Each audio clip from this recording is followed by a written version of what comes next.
You know, call me super genius Director Kakoso. Bane, leo niko na mtoto mzuri. Kwanza jina lake tu linaambatana na neno uzuri, anaitwa Nono.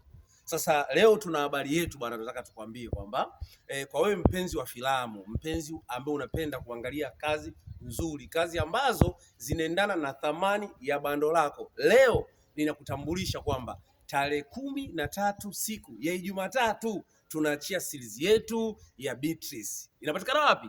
Sehemu ni moja tu, ingia YouTube, andika Lasaki Film. Ni hapo tu ndo utaikuta series yetu ya Beatrice. Au unasemaje Nono? Ya. Jamani, mkae mkao wa kula. Jambo linakuja, mzigo ndo huo, Lasaki Film jamani, tuandae bando. Mimi naamini au ninachokisema kama ninavyofuatilia Lasaki Film jamani, hamna jambo baya, umo vimejaa visanga, heka, mitihani, dhuruba kila aina. Unataka kujua kuna nini? Kaa pamoja na sisi. Bana, wanakwambia Waswahili kwamba hivi ukiona mambo hayaendi nenda wewe, kwa hakikisha unakuja kwenye channel ya Lasaki Film.